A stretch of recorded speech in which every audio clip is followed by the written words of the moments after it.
of Lucretius Today. This is a podcast dedicated to the poet Lucretius, who wrote On the Nature of Things, the most complete presentation of Epicurean philosophy left to us from the ancient world. Each week we walk you through the Epicurean text and we discuss how Epicurean philosophy can apply to you today.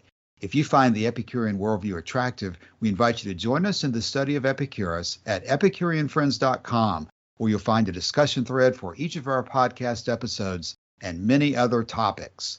This week we'll be pausing in our reading of Book 2 of Cicero's On Ends to take stock of recent conversations that we've had. Joshua is away from us this week viewing the total eclipse, but we have in his place our friend Don from the Epicurean Friends Forum. Don spent a lot of time looking into many aspects of the Latin and Greek words used by the ancient philosophers to discuss happiness and pleasure. And what we're going to try to do today is to bring a high-level overview to some of the issues that Cicero and Torquatus have been sparring about in our episodes over the last many weeks, and let Don bring in some of his research he's done into these words and see if we can bring some clarity to some of these issues. As a way of introducing the topic for today, I had a story that I would like to relate to this. Over the years, I've been interested in computers, and back even when the IBM PCs first came out, I've been trying to use computers as a tool to improve my productivity and work and personal life. And I remember people used to talk about storing their files on their computers in a particular way. And the term they often used at the time, that you're going to save your files in a directory. At some point, the word became folders. You'd save your material on your computer in folders. But it all meant the same thing. You were saving your files on a particular location on your computer. In more recent years, people have branched off from those original terms. And in some of the more recent programs that I find useful in my knowledge management, there's a program out there now called Obsidian where you store notes. And I use it in my Epicurean work. And when I first discovered that program, the people behind Obsidian call their data storage on the computer, they say that they're saving it in a vault. And okay, I can understand that the word vault is pretty much the same thing as a folder or directory, and got used to that terminology and became pretty familiar. The latest program I've started using is one called LogSeq, but they call the place they store their data on the computer a graph. And I've had a lot of trouble even getting my mind wrapped around the idea that the data that I'm storing on my computer is a graph as opposed to a set of files or as opposed to a database. Most of these things we're talking about are basically databases. But at any rate, it's been a real stumbling block for me when people come up with a word that seems unusual. But once you understand the word that they're using, you can see that they're talking about the same thing that you're familiar with and that you understand and you know how to use already. But words can cause a lot of confusion and angst among people when somebody's using a word in an unusual way that deviates from the normal usage. And a lot of what we're going to be discussing today is a similar issue. The meaning of words and how you use them has caused a lot of dispute and discussion of Epicurean philosophy. Going back even to the beginning of Book 2 of On Ends, where we started, Cicero says this: "To this rule is laid down by Plato in the Phaedrus, Epicurus gave his sanction and declared that this proceeding should be observed in every debate. But the next step he did not see, for he pronounces against any definition of a subject being given, though without such it's impossible sometimes to secure an understanding concerning the nature of the point at issue, as for instance in the case of the very matter we are now debating. Our inquiry touches the ultimate good. Can we learn what its nature is without agreeing among ourselves when we use the phrase ultimate good, what we mean by ultimate, and what we also mean by good itself? But this disclosure of matters which were, so to say, veiled, by which we reveal the essence of each thing, its definition, and you actually adopted it occasionally unawares. For instance, you define this very ultimate or final or supreme good to be that standard whereby all right actions are judged, which is itself judged by no standard anywhere. Excellent so far.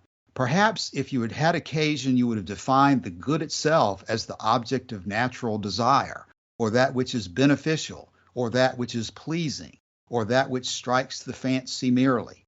Now, too, if you have no objection, as you do not altogether reject definition and you practice it when you please, I should like you to define what pleasure is, for our whole inquiry deals with that. Pray, said Torquatus, who is there that does not know what pleasure is, or requires some definition to make it plainer? Cicero said in response, I should proclaim myself to be such a person, but that I believe myself to have a thorough notion of pleasure, and a quite stable idea and conception of it in my mind. As it is, however, I allege that Epicurus himself is in the dark about it, and uncertain in his idea of it, and that the very man who often asserts that the meaning which our terms denote ought to be accurately represented sometimes does not see what this term pleasure indicates. I mean, what the thing is which is denoted by the term. Then Torquatus said with a smile, this is truly an excellent thought, that he who declares pleasure to be supreme among objects of desire, and the final and ultimate good, knows nothing of the essence and the attributes of the thing itself. Nay, said Cicero, either Epicurus is ignorant, or else all human beings who are to be found anywhere are ignorant of what pleasure is. How so? Torquatus said, and Cicero responded, because all pronounce that thing to be pleasure by the reception of which sense is excited and is pervaded by a certain agreeable feeling. And then they continue on and go into the detail of that further. But it's been a central part of argument about Epicurean philosophy, all the way back from the time of Cicero and probably all the way back to Epicurus himself, about the meaning of these key words that are at the heart of the philosophy, such as pleasure, such as happiness, such as virtue. You have similar issues regarding discussion of the gods, when people understand the word God to mean one thing, but Epicurus talks about it in a totally different way. So today what we're going to do is spend some time talking about the general issues that are involved in understanding where Epicurus is coming from. And for those who've been listening to the podcast over the last several weeks, Cicero and Torquatus have been mostly going back and forth in discussing the issue of happiness, with Cicero contending that happiness must be based on virtue. And in most recent weeks, Cicero contending that the happy man cannot be happy in Epicurean philosophy because everyone is faced with pain in their lives, and Epicurus considers pain to be the chief evil. And it makes no sense to Cicero that you can describe someone as happy when they are constantly confronted with and dealing with the chief evils of life. Cicero takes a position that happiness should be based on virtue. And from that position where virtue is the center of everything, pleasure and pain are dismissed because virtue transcends everything. And that takes us to the place where we open the discussion today with the word happiness. We throw that word around as if it came right out of Epicurus's mouth. But of course, Epicurus did not use the word happiness. We need to focus in on what concept we can understand that Epicurus was talking about, whether the word is happiness, whether the word is blessedness, whether the word is joy, whether it's flourishing, whether it's a good demon. There's all sorts of possibilities. And the only way for us to get our arms around what's being discussed is to dig into that and get comfortable, just as in my story at the beginning of the episode. I finally gotten comfortable with calling my database a vault, and now I'm calling it a graph. But I know in my mind what we're talking about is the same thing regardless of the word that's being used. How do we get a handle on these important words, especially happiness and pleasure, and how they relate to each other? So we'll have this all wrapped up in like 15 minutes, right? Absolutely. Very easy to do. Very easy to do, which is probably why Cicero didn't give Torquatus much of a chance to respond in this section of book 2. But this is our chance to go through some of these issues. Any particular place, Don, makes sense with you to start? Well, first of all, I want to thank you for inviting me back. I don't expect to be able to fill Joshua's shoes, but hopefully we'll be able to have an interesting conversation here because this is certainly an interesting topic. So one of the things that came to mind as you were talking is that we have to remember that Epicurus and Cicero never used the words happy or happiness or flourishing. They spoke Greek and Latin, so we're already working at a disadvantage on trying to convey an idea that was in their heads when they used a word into an idea that we have in our heads whenever we use the language that we're fluent in. So I think that's one of the things we have to think of off the top of our heads. But one of the things that came to mind when we were talking about having this episode was the whole idea of what does the word happy mean and what does the word happiness mean, even for us who speak English as a first language. And at least for me, anybody who's been on the forum for any length of time knows that I have a hobby horse about the word happy when we talk about that Epicurus was happy on his last day and this sort of thing. That to me, the word happy, if I say I am happy, it's almost one of those, tra-la-la, tripping through the daisies, effervescent sort of feeling. And that's not the sense that I get that Epicurus was trying to convey whenever he used the words that he used for that thing that he was feeling at those times. I even have a different sense in my mind whenever it comes to the words happy and the word happiness. Happiness to me has sort of a more evaluation feeling to it than an actual feeling or emotion. But I went back to looked at, there's the whole field of positive psychology now. And what they define happiness as is subjective well-being is their clinical definition of happiness whenever they do surveys and all that sort of thing. I could sort of wrap my brain around that. So it's subjective. It's your own personal reaction to something, and well-being, although that's kind of a gray area too. What do we actually mean by well-being?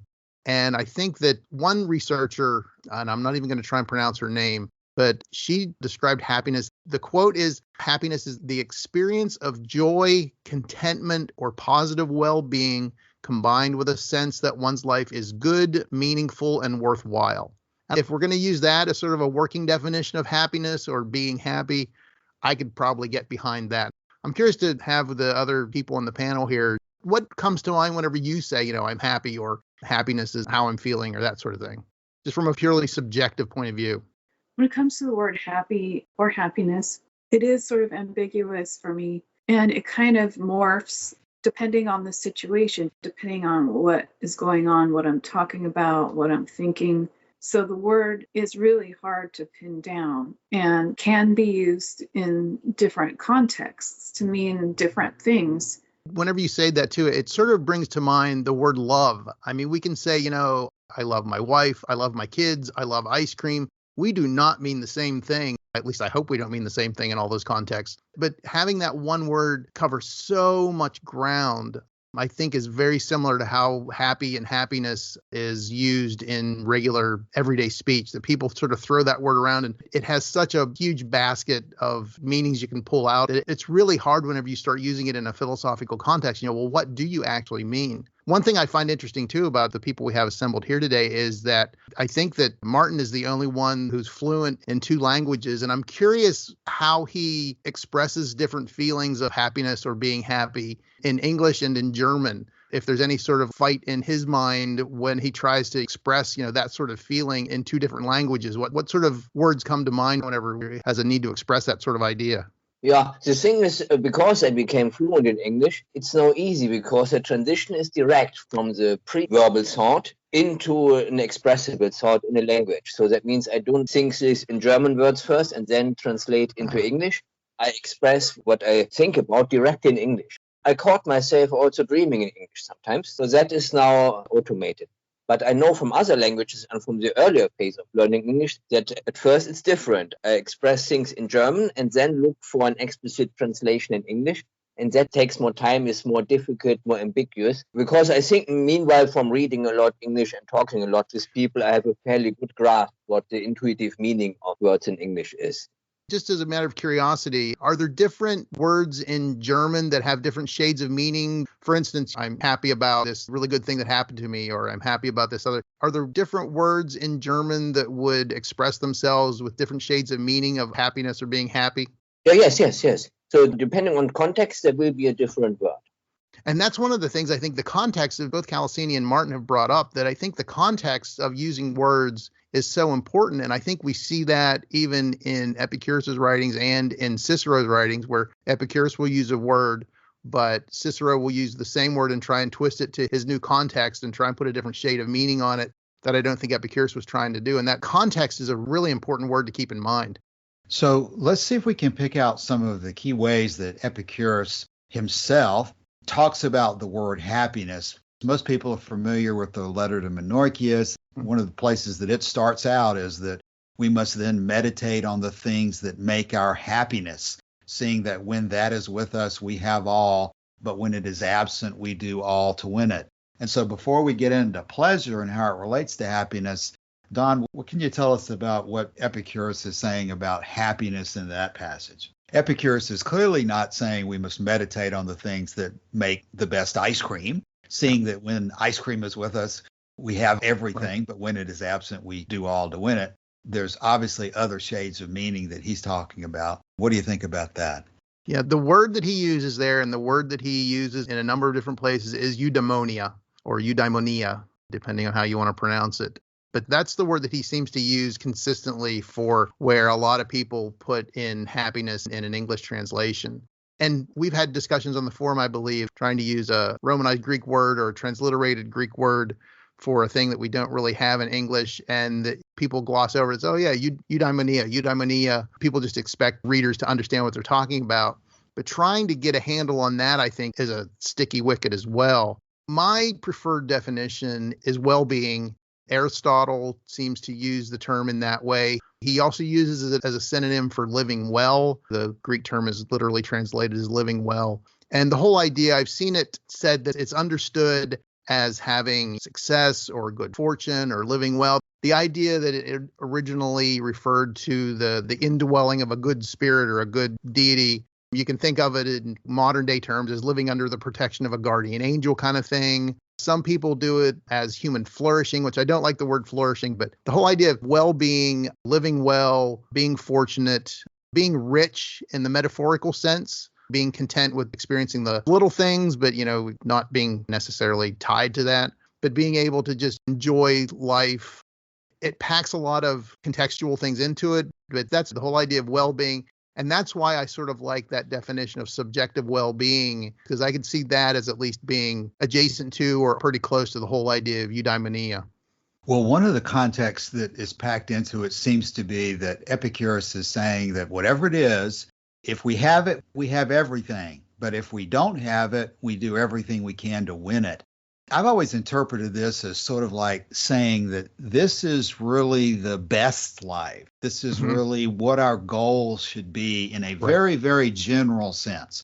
Obviously, it's not ice cream. Obviously, it's not a particular experience. Yeah, it's not a bullet list of things necessarily. To what extent is it subjective versus objective? Does happiness have the same meaning for everyone? Clearly, people choose to live their lives differently, but is there a way to bring the concept together that fits everyone? How do you distill it down to its essence? Does happiness have a central set of premises behind it in the context we're using it in Epicurean philosophy? I think so. Since pain and pleasure have such a large role in Epicurean philosophy, that the whole idea that your life is suffused with that pleasure, you're enjoying your life, that you're subjectively not struggling or that sort of thing, that you have that sort of enjoyment or contentment, but not a Buddhist kind of contentment. I don't want to go down that road, but things are just good. Things are just good. I do like one of the things that I saw in, I think it was a Stanford University site, that they were saying that the term eudaimonia plays an evaluative role, that it's more of an evaluation of your situation than simply a description of your state of mind or a feeling or an emotion. So it's more broad than just saying it's not a kind of an emotion. It's a sort of, you evaluate your life, that you have a eudaimonic life. It's things are going well, that you feel fortunate, that you feel like things are going good, all this kind of stuff. That I think that's the sense that I get from that word.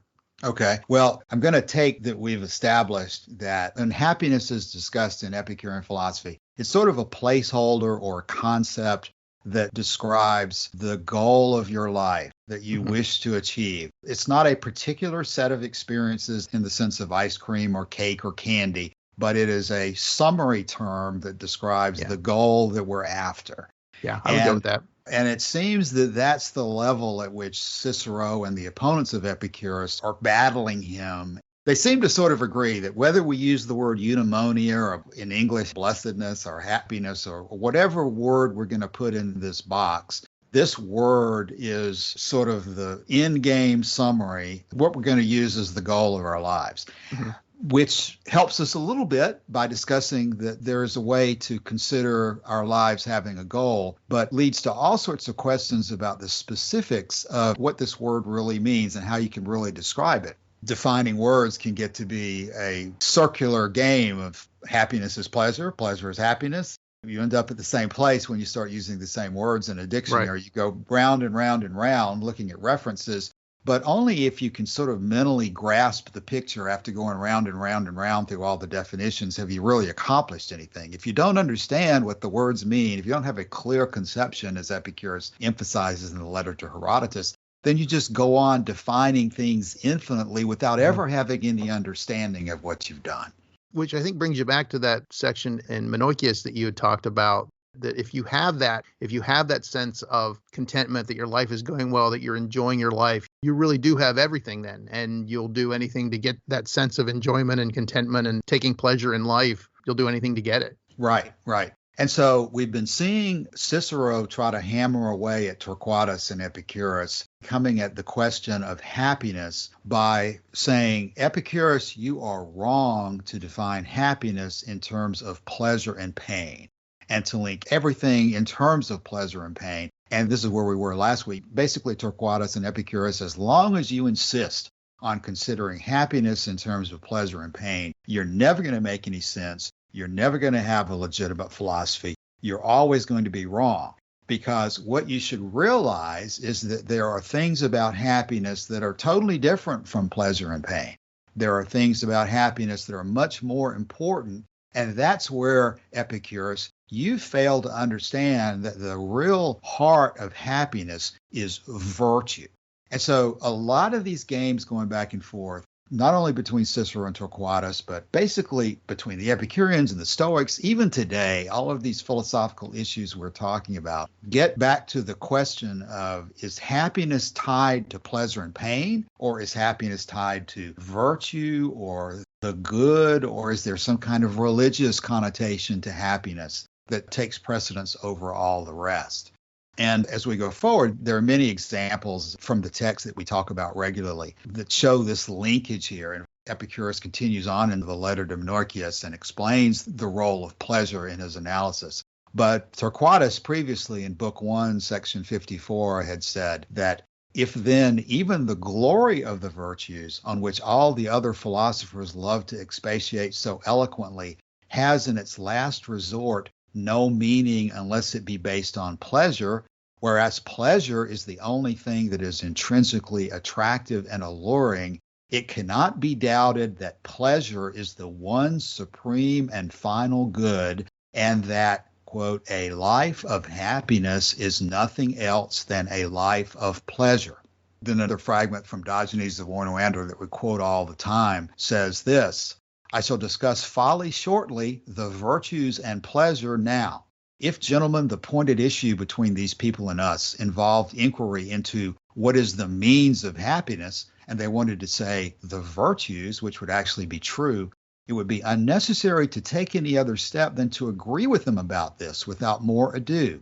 But since, as I say, the issue is not what is the means of happiness, but what is happiness and what is the ultimate goal of our nature, I say both now and always, shouting out loudly to all Greeks and non-Greeks, that pleasure is the end of the best mode of life, while the virtues, which are inopportunely messed about by these people, being transferred from the place of the means to that of the end, are in no way an end, but the means to the end. Let us therefore now state that this is true, making it our starting point.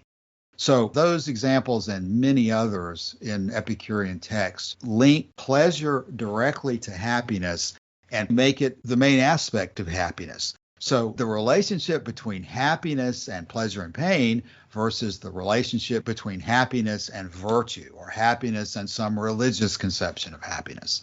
Where do we go once we've decided that happiness is a good word to use to describe our goal? How do we give greater clarity to happiness by linking it to one of these other terms? Just for the record, that Diogenes Oinoander does use the word eudaimonia in his inscription there. So we're right back to where we were defining that term. So I think that's a good place to go. I mean, if you look at it in light of Epicurus's philosophy, there is only pleasure and pain. And if you want to live a good life, you want to have a preponderance of pleasure in your life as opposed to a preponderance of pain. I think it comes down to being as simple as that. And that's an excellent place to go to next, because that's one of those areas that I think needs a lot of stress. Torquatus reports that Epicurus said that what does nature give us other than pleasure and pain? Diogenes Laertius has recorded that Epicurus said the feelings are two, pleasure and pain. And there's much discussion about how there's no middle ground between pleasure and pain. There's no third option. So one of the major points of this discussion today is that from Epicurus's point of view, and we can decide whether we agree with that or not, but from Epicurus's point of view, when he's talking about we things, agree, but that's okay. Yeah, absolutely. I think we will agree too.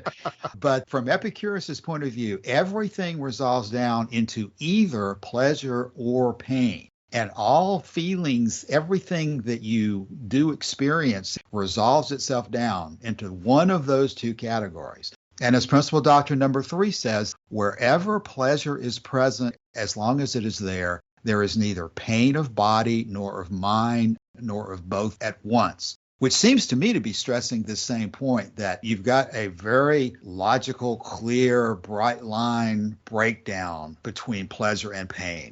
Your feeling is either pleasure or pain. Within the same feeling, they're not some mixture or some third quality. Now, as we discuss often as well, you can have different things going on in your life at the same time. So you can be experiencing both pain in one part of your experience and pleasure in another part of your experience. But when you drill down to a particular part of your experience where you're feeling something, it's either pleasure or pain. And that brings us back to Cicero talks in section 32 there about he who is subject to the greatest possible evil is not happy so long as he remains subject to it, whereas the wise man always is happy, though he is at times subject to pain. Pain, therefore, is not the greatest possible evil. Just because you experience pain doesn't mean that you aren't also living an enjoyable life. I think that this goes back to Epicurus's letter to Menoicus, where it says, because pleasure is the fundamental inward good, this is why not every pleasure is seized, and we pass by many pleasures when greater unpleasant things were to result for us as a result. And we think many pains better than pleasures, wherever greater pleasure were to follow for a longer time by patiently abiding the pain. So it's the whole idea of that Cicero tries to make this dichotomy that's like, oh, well, if you have pain in your life, it can't be about pain and pleasure. It has to be about virtue. And I think it's just fundamentally backwards, because the whole thing that I keep coming back to with Cicero is that the reason he wants to practice virtue is because it feels good, because it gives him pleasure to act virtuously. And he just always leaves that out. It's so frustrating. We had a discussion, I believe, online about the sense of gratitude we should have for Cicero passing these on to us. But I mentioned to Cassius before we started recording today that Cicero would be absolutely horrified that we're using his text to actually try and resurrect a sense of Epicurean philosophy in the modern day. And I take some comfort in that. And there on the very subject we're discussing right now is an example of that, because it's even more clear in Torquatus, which Cicero has thankfully preserved for us, where in section 10 of book 1, Torquatus goes into the same question at much more length and says, surely no one recoils from or dislikes or avoids pleasure in itself because it is pleasure, but because pains come upon those who do not know how to follow pleasure rationally. Nor again is there anyone who loves or pursues or wishes to win pain on its own account, merely because it is pain, but rather because circumstances sometimes occur which compel him to seek some great pleasure at the cost of exertion and pain. So in Torquatus, you see both sides of it. You choose pain not only to avoid worse pain, but you can sometimes choose pain in order to obtain pleasure.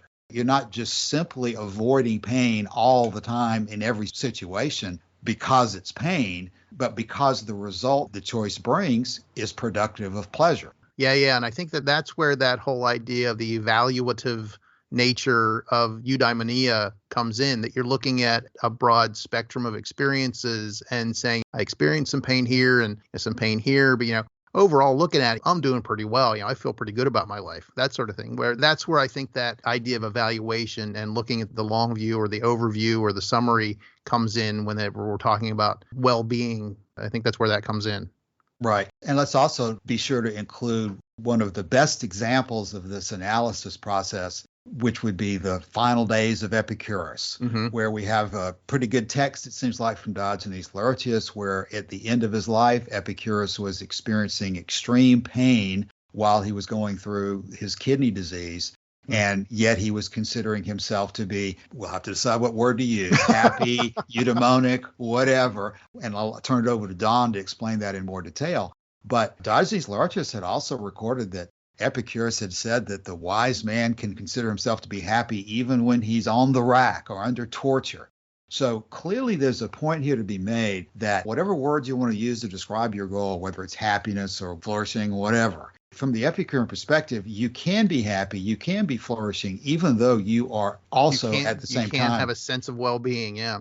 Yeah, even though you are also experiencing pain at the same time. And so therefore, you're not guiding your life. Your North Star is not just simply avoid pain at every moment. Right. Your North Star is to obtain this goal of life, which understandably as a human being is going to include some pain. But let's talk for a minute, Don, about Epicurus's final days. Yeah, I find it interesting that the very first word there that he uses to describe the day is makarion, which is the same word that's used to describe the gods in Principal Doctrine 1, makarios. And that word is interesting too because in Latin, it's usually translated as beatus, which is the word that Cicero uses a lot. And that whole idea of blessedness and happiness is an interesting one because, again, it has that sense of being rich in a metaphorical sense, that you feel that you're wealthy, that your life is full, that your life is rich, that sort of thing. That's the sense that I get from that word. And it's also, as a matter of trivia, that's where we get the Beatitudes. The first word in all those things in the Bible where Jesus is talking is beati, which is blessed are this and blessed are that. That's the same word in Greek. It's makarios. It's the same exact word that's used in Principal Doctrine 1 and here in Epicurus's letter to Eudaimoneus. And it's interesting there. In going back into this, getting ready for this episode, I found it interesting that Epicurus also uses the word chiron, where it says, gladness of mind, that I set this against these experiences.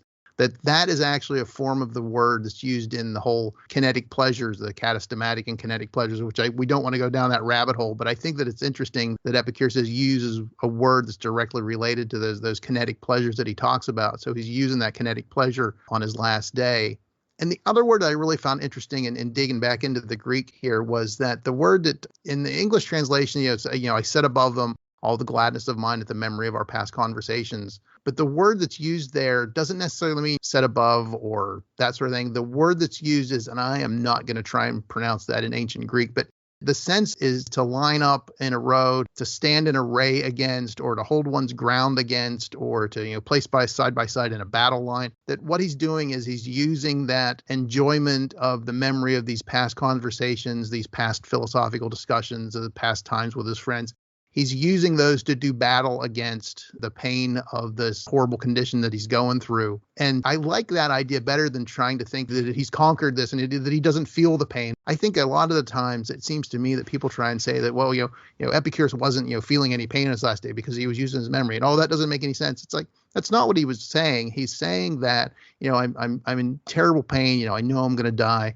But, I'm doing battle against that pain with all these pleasant memories I have. I feel I've lived my life well. I'm satisfied with the way things have turned out. I'm happy for all the friends that I've made and the people that are around me that are taking care of me right now. So that's what I think he's doing there on his last day in that letter.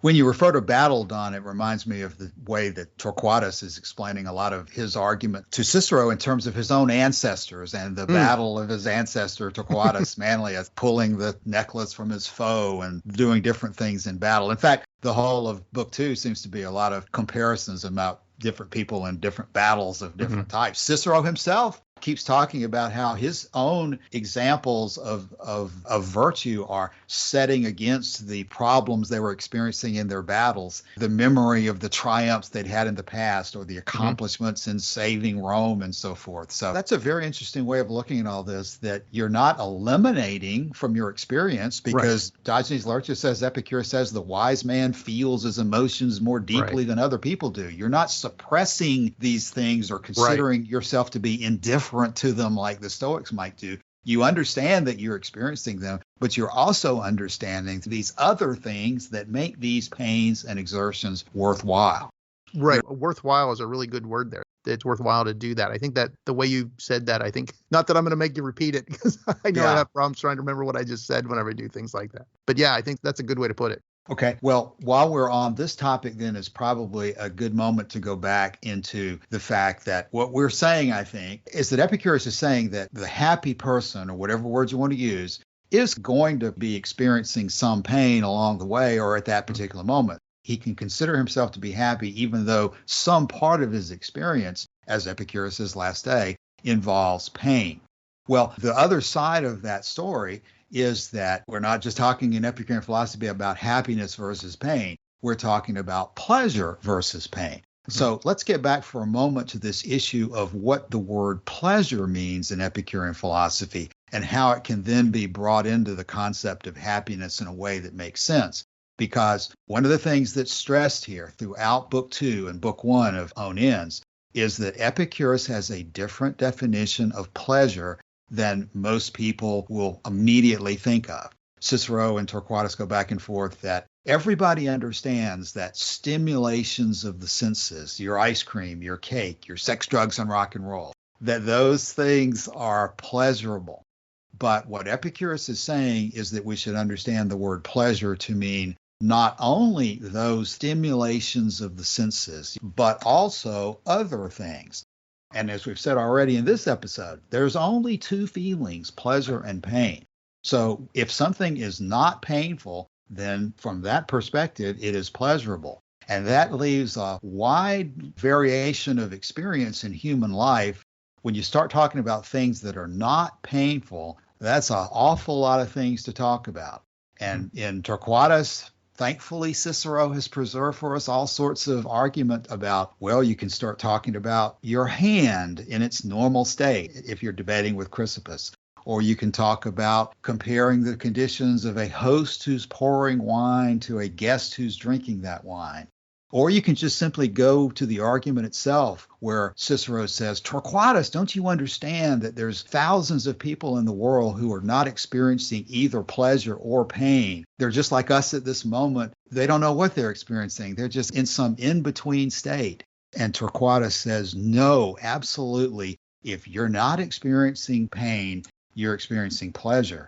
And in fact, Torquatus regularly ups the ante, just like Epicurus does, and says, Cicero, if you're telling me that that person over there is experiencing no pain, then I'm telling you that he's experiencing pleasure, and not only just pleasure, but the greatest pleasure, because you've told me he's experiencing no pain. So how can his life be any better than that if he's experiencing nothing but pleasure? He's at the limit of pleasure. So this argument that's going on in Book 2 gives us a lot of additional detail beyond the letter to Menorchius and beyond the few texts that we do have preserved in Diogenes Laertius. But this issue is something that, again, I related to the example at the start of the episode about whether you're talking about your database or your directory or your folder or your vault or your graph or whatever words you want to use, you're talking about the same thing. So the word pleasure from this point of view, after having listened to me rattle on about it for a few minutes, how do you tell somebody who's, hey, listen, guys, I am not a professor. I don't intend to spend my life teaching philosophy. I don't intend to spend my life studying philosophy.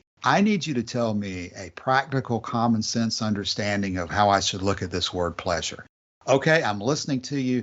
I have an open mind. I understand you're saying it's not just sex, drugs, and rock and roll. How should I think about pleasure on a day-to-day basis? Well, I think you sort of hit the nail on the head whenever you said, as a human mortal being, you can only experience either pleasure or pain. You can also think about it, I mean, if you want to try and make it a little bit more amenable, I guess, you could say you can only feel things that are positive or negative. You can only feel things that promote your growth or make your growth not possible. So there's a couple different ways you can think of it. And the words that Epicurus decided to use were pleasure and pain. And I think that the more you think about it, the more it just seems to make sense that the only time you're not feeling anything is whenever you're dead. I mean, you're always feeling something. You're always going to be feeling something. And it's either going to be good, positive, pleasurable, or it's going to be painful, negative, or it's not going to help your growth.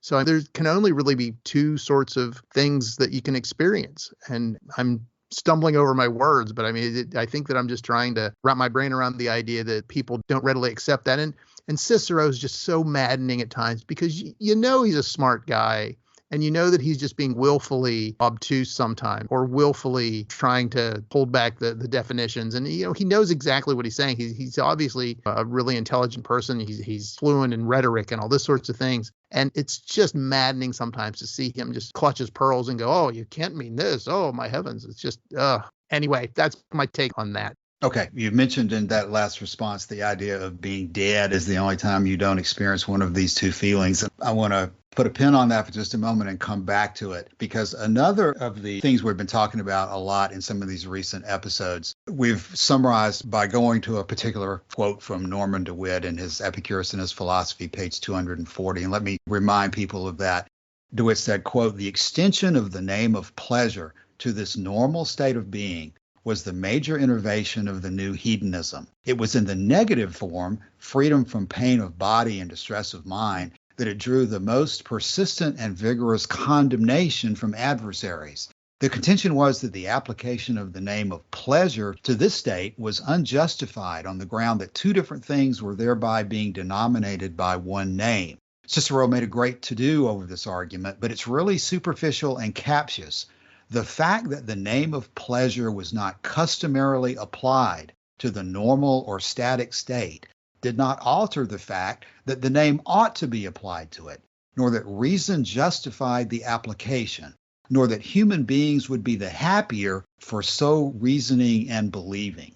And the reason I wanted to put a pin on the idea of death is we probably could talk for a few minutes to address the concern that somebody might have. Okay, guys, so now you're telling me that pleasure means the same thing as my lying on the floor staring at the ceiling. I'm not in pain when I'm doing that. I'm supposed to consider that to be pleasure, though.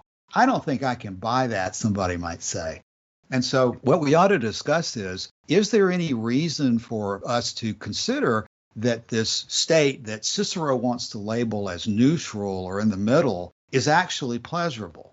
And one way, at least in my personal life, I justify that is because in terms of death versus life, I, from an Epicurean point of view, am convinced that until my body came together, my soul did not exist. And so for an eternity in time before I was born, I did not exist. For an eternity in time after I die, there is no immortal soul. I will not exist for an eternity after I die, just like before I was born. And so the brief span of life between when we're born and when we die is all that we have, and ought to be something that we value and use the best possible way.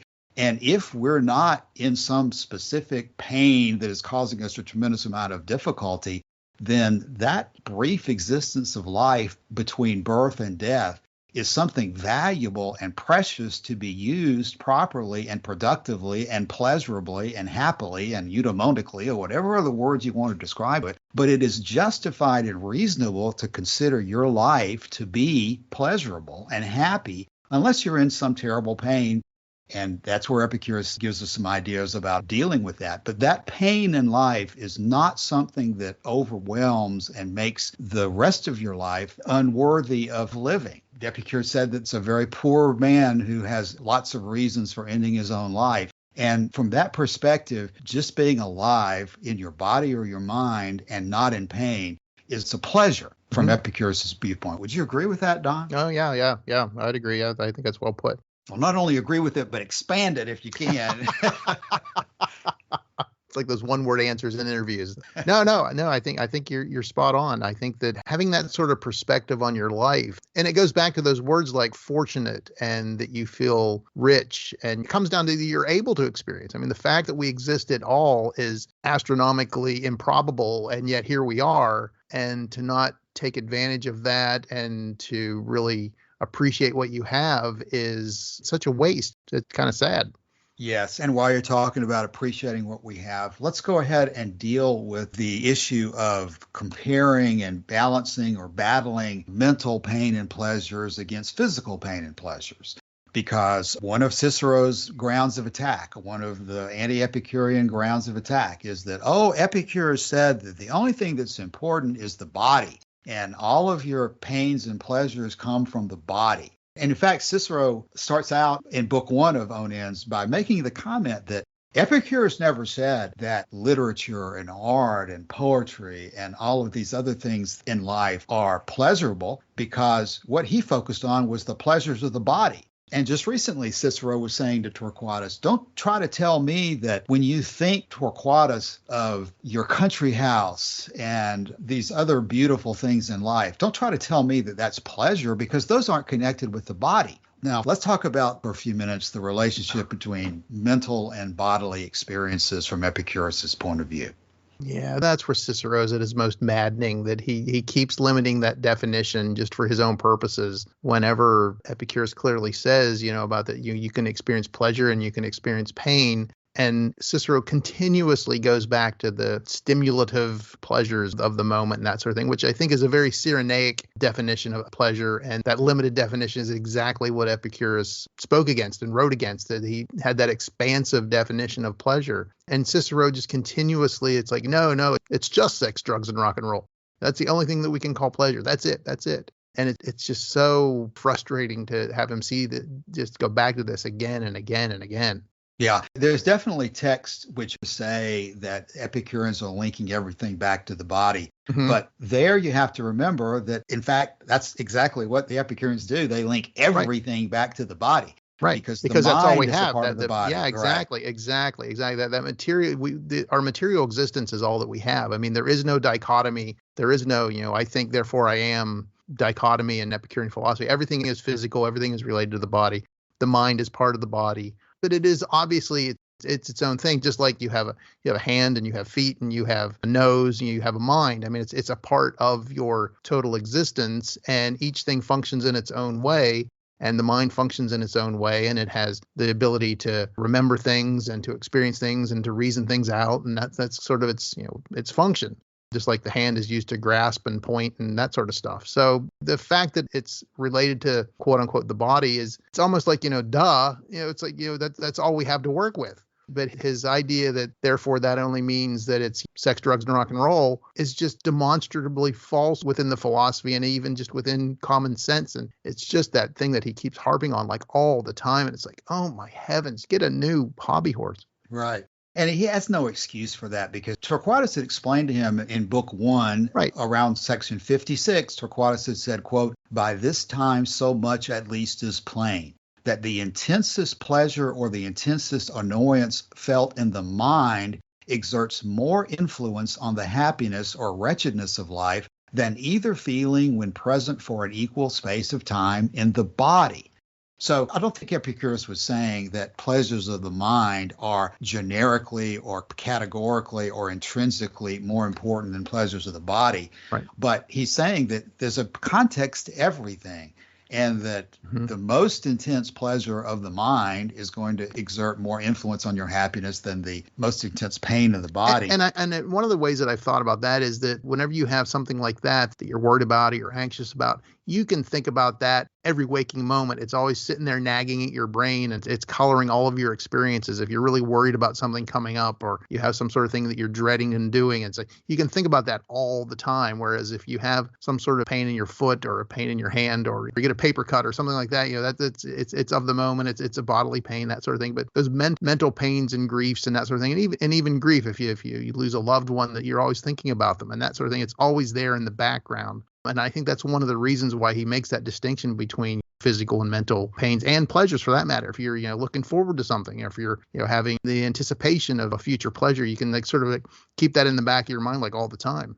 Yep. And in linking some of these concepts together about how there's only two feelings, pleasure and pain, right after what I just quoted from Torquatus a moment ago, he says, quote, we refuse to believe, however, that when pleasure is removed, grief instantly ensues, excepting when perchance pain has taken the place of the pleasure. But we think, on the contrary, that we experience joy on the passing away of pains, even though none of that kind of pleasure which stirs the senses has taken their place.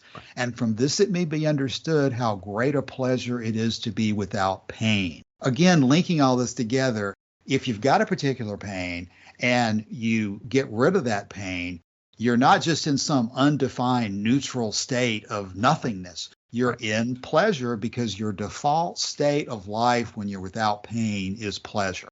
Right. So that, I think, presents a stumbling block to some people, again, who will think about absence of pain as if Epicurus is describing something that is really hard to understand. And we don't know what this third state is, but maybe if we had a time machine and we could go back 2,000 years, we could see some drug that Epicurus is taking or some incantation, and we'd really understand what this transcendent condition was. But I don't think any of that's the case. Right. Epicurus is just saying there's only two feelings. When you don't have pain, you have pleasure. Right. And it's up to you to decide whether the part of the body, whether the duration of that pleasure, whether the intensity of that pleasure is what you want to pursue or not.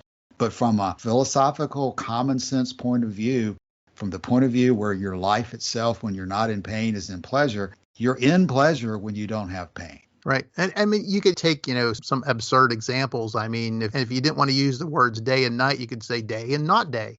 And that sort of thing. There's right. Any number of things that are opposed to each other that you could wet and not wet, that sort of thing. If you want to take it to an absurd limit, you could do that. But that's sort of what Epicurus has done in expanding in both categories for that matter. I mean, if you say somebody, are you in pain? It's like, well, not really. Yeah, now that you mention it, my foot's asleep or that sort of thing. It's a wide spectrum of both experiences, both pleasure and pain. But to see Cicero limit that definition is just, like I said, it's just maddening. Well, every viewpoint ultimately has to have justification or evidence and reasoning to support it.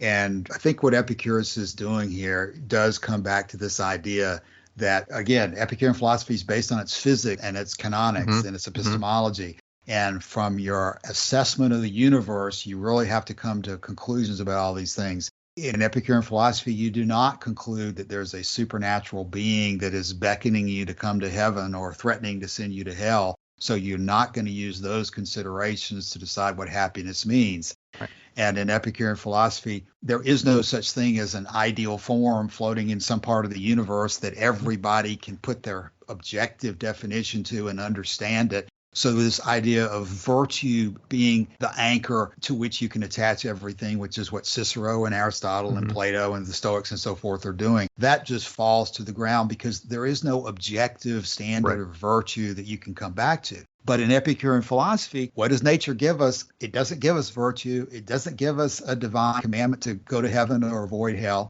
Nature gives us pleasure and pain. And when you look at it logically, when you look at it reasonably, when you look at it from common experience, everybody has pleasure and pain from nature. And Epicurus is simply saying, hey, guys, I might wish it were so. I might wish that there was eternal life in heaven. I might wish that there was ideal forms telling me what to do every moment, but that's just not the way it is. In Humphrey's term, it's not the way things are. The way things are is you have pleasure and pain, and everything is built upon those for the way you prudently and rationally live your life. Exactly. And the thing that maddens me, too, about Cicero and the Stoics and all those philosophical schools bring up about, virtue. I mean, the reason that they practice virtue is because it makes them feel good. It makes them feel good to be virtuous. Right. And there's no way they ever say that. But I'm like, it's the only reason that you're doing it. That's your overarching reason for doing that. And again, that's what makes it the summum bonum is like that. You keep asking why you do something, you're going to eventually end up because I like it, because it makes me feel good. They refuse to admit that there's no basis for virtue other than their assertions, and they won't admit it. They're committed to that position. Right. You're not going to change their mind. Torquatus is not going to change Cicero's mind. People in life can make up their own mind. They have to make up their own minds and decide what they're going to do because that's just the way it is. Everybody's entitled to be wrong. Everybody's entitled to be wrong. Everybody's entitled to their own opinion. But that's what we're doing, I think, in Epicurean philosophy and on the podcast. We're trying to bring these questions to people's attention so that you can make up your own mind about which is right and which is wrong. But don't go looking for Cicero's final will where he recants his position. Don't go looking for everyone to agree with you, because these are very important emotional issues. Yep. And you yourself have to make up your own mind as to which one you believe to be true. You're going to spend that time from birth to death, and you're really never going to have a way to know the answer other than through your own experience and your own observations and your own assessment of what's true and false. Well put. Okay, well, we've had a good episode, I think, today. Don has more than lived up to our expectations for him being here. Well, I'm glad to hear that. Let's go ahead and take closing comments and start to bring the episode to a conclusion. Martin, any thoughts for the day? Oh, I have nothing to add. Thanks. All right. Thank you, Martin. Calasini, your thoughts? I really enjoyed today's episode, and especially with the word eudaimonia, going over that, the meaning of that has been very helpful for me. And I guess I've kind of read this on the forum, like quick definitions, like, for example, how it's something to do with a good spirit. But somehow today it kind of really clicked for me. For example, I wrote down in my notes now today, I wrote living under a good spirit. And then it kind of came to me some more ideas about that, because you could say it's like a good attitude, a good mood, an upbeat.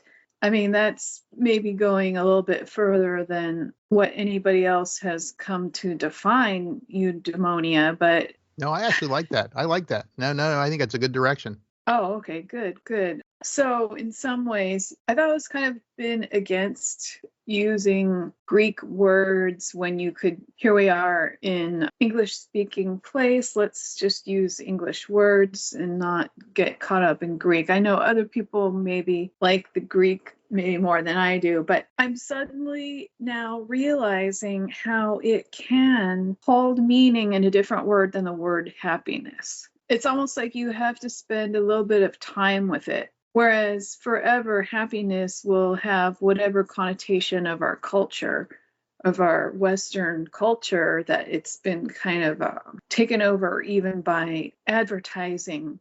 So it's kind of a tainted word in that respect, because people try to sell you products because they're going to tell you you'll be happier. It'll make you happy if you buy this.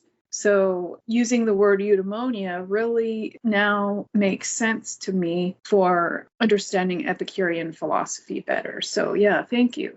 Great. Calasini, I think you really went in a good direction there. I think that was a good way to think of it, because I think whenever you're talking about, advertisers using the word happy and happiness, using eudaimonia sort of breaks that link and sort of gives you a fresh opportunity to think about what it actually means whenever you think of the word happy or happiness in a different context. And I think the way you put that, I think that's really good. Okay, Don, what are your closing thoughts for today?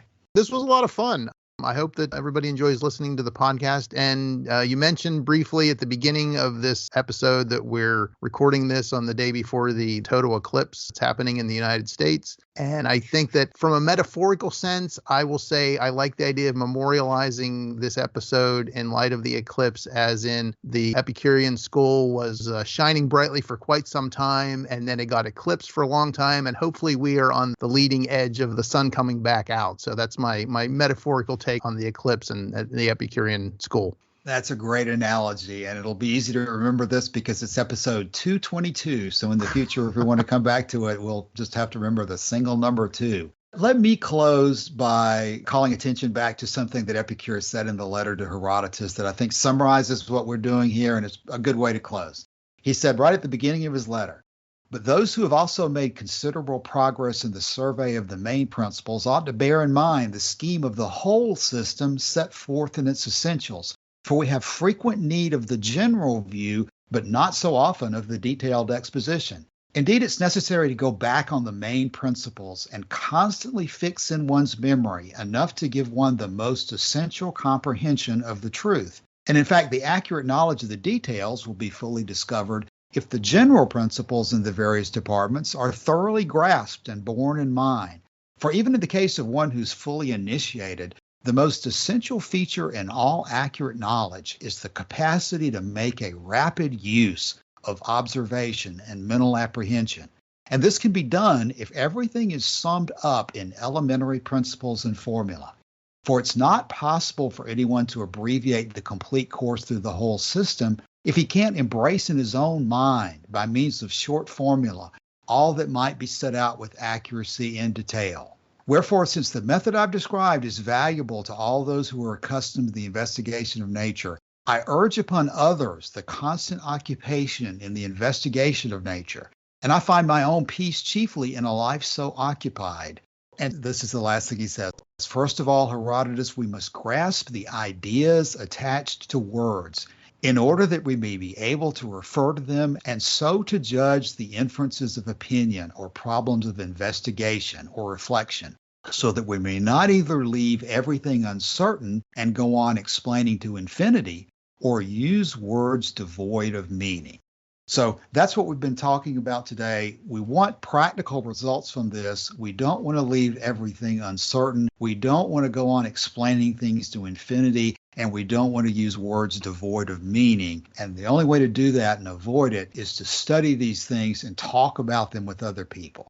And that's the cue to say, as we say every week, if you're interested in discussing these issues further with us, please join us on the Epicurean Friends Forum. Thanks again for your time. We'll be back next week. See you then.